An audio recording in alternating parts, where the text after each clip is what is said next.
अभी रिसेंटली मेरी क्लिनिक में एक पेशेंट आया और वाइफ गुस्सा होती आई। 24 घंटे सेल फोन पे बात करते हैं, सेल फोन को सामने की जेब में रखते हैं। डॉक्टर साहब, स्पर्म काउंट नहीं है पर सेल फोन को यूज करना बंद नहीं किया। इस सेल फोन की वजह से हमारा बेबी नहीं होगा।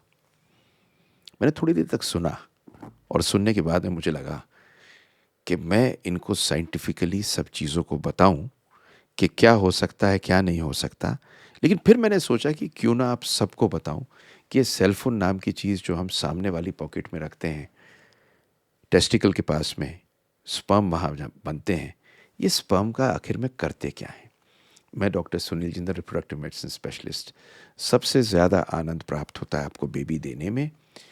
ये जो सेलफोन है ना, इसने बच्चों की पढ़ाई बंद करा दी, इसने यंग लोगों को मोहब्बत में डाल दिया। पर क्या ये स्पर्म खराब करता है, ये इस वीडियो में बताऊंगा। लाइक शेयर सब्सक्राइब कर दीजिए, क्योंकि हम सब सेल फोन यूज़ करते हैं और हमारे लिए जानना ज़रूरी, बहुत ज़्यादा ज़रूरी है कि सेल फोन हमारे स्पर्म्स और हमारी टेस्टिकल्स के साथ में क्या खिलवाड़ करता है। तो सारे इलेक्ट्रॉनिक डिवाइसेस की तरह सेल फोन में होते हैं इलेक्ट्रोमैग्नेटिक वेव्स। तो ये इलेक्ट्रोमैग्नेटिक वेव्स जब स्पेक्ट्रम होता था 2G 3G 4G, सबने बहुत सुना है, तो ये होता था 0.7 से 2.7 गीगाहर्ट्ज़ तक। उसके बाद में आया 5G। 5G है 80 गीगाहर्ट्ज़। अब ये समझ लीजिए कि जो ये स्पर्म होता है, ये अफेक्ट कैसे होता है। तो ये जो गीगाहर्ट्ज़ होते हैं, ये बड़ी लो एनर्जी है।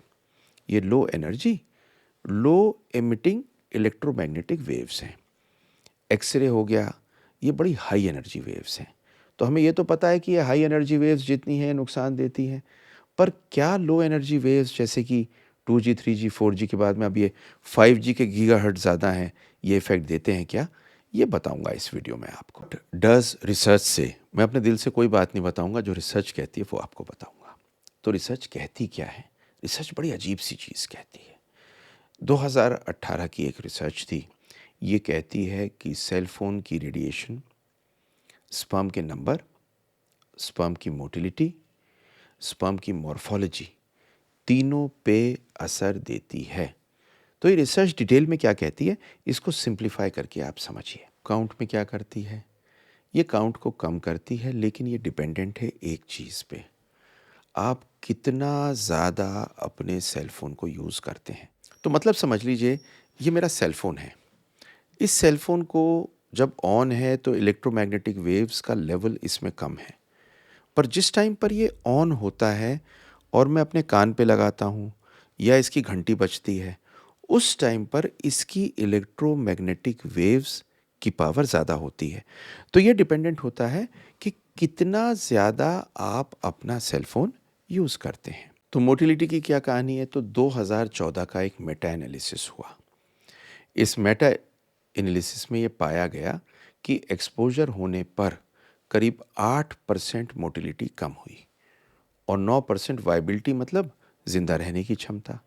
लेकिन इसके बाद में 2016 में एक रिव्यू हुआ, जिसके अंदर बहुत सारे आर्टिकल्स देखे गए और 21 स्टडी में सब कुछ को टैबुलेट किया गया।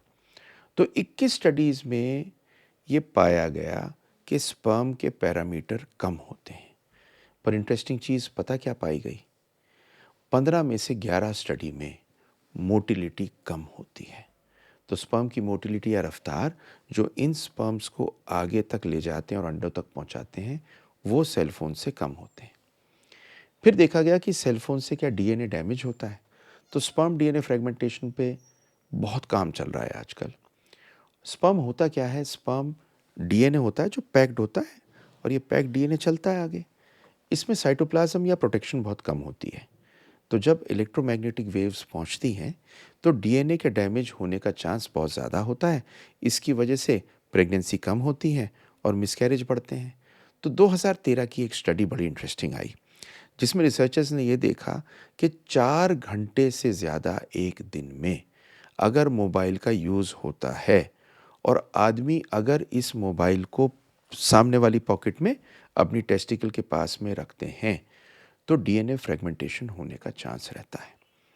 एक आम आदमी पता कितनी देर यूज़ करता है फ़ोन हमारे देश में? 5 से 6 घंटे। तो इसलिए बड़ा ज़रूरी है आपको डीएनए डैमेज को समझना। Oxidative stress, cell phone, infertility क्या-क्या ये प्रॉब्लम करती हैं, कान के पास भी रखता हूँ, क्या ब्रेन में डैमेज होगा?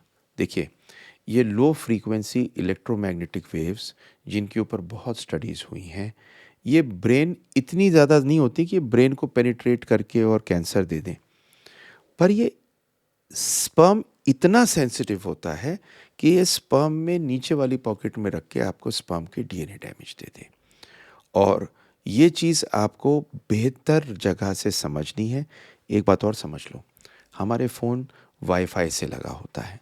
एक 2015 की स्टडी है, जो कहती है कि internet usage total sperm motility को और मोटाइल स्पर्म काउंट को कम करता है।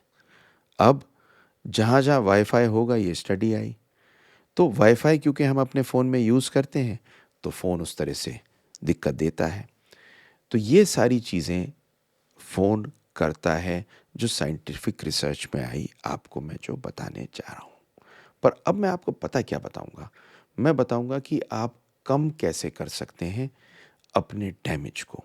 तो ये गौर से सुनते रहिए जो मैं आपको पॉइंट बताने वाला हूँ। तो अब ये है बोनस टिप। आपको करना क्या-क्या है? अपने सेल फ़ोन को जितना यूज़ कर सकते हैं कम से कम कीजिए। लैंडलाइन पे बात करना कोई ख़राब बात नहीं है, पर फिर भी आज के दिन में कौन करता है आप कहेंगे। नंबर 2, ब्लूटूथ लगाइए, हैंड्स फ्री टेक्नोलॉजी करिए। ब्लूटूथ लगा के अगर आप अपने फ़ोन को दूर रख देते हैं, तो इसका नुकसान नहीं होता।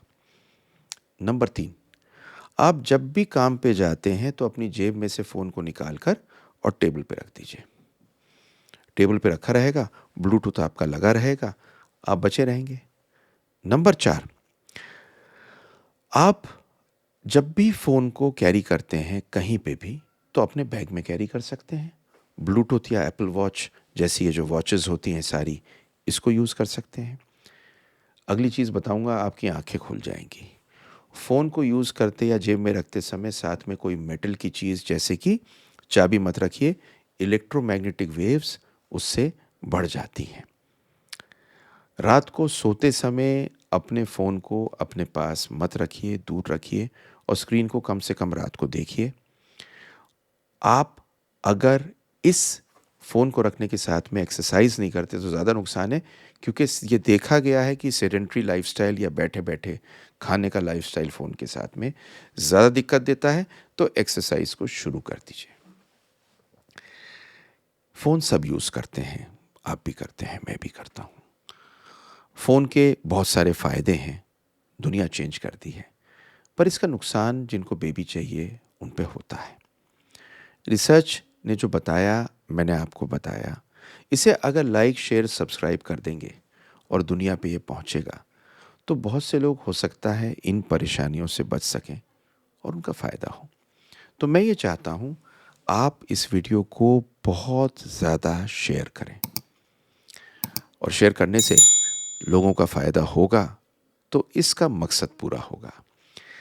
तो आप खुश रहें, सलामत रहें, अपना ख़्याल रखें और देखिए मेरी अगली वीडियो शेयर इसे करने के बाद। Thank you very much.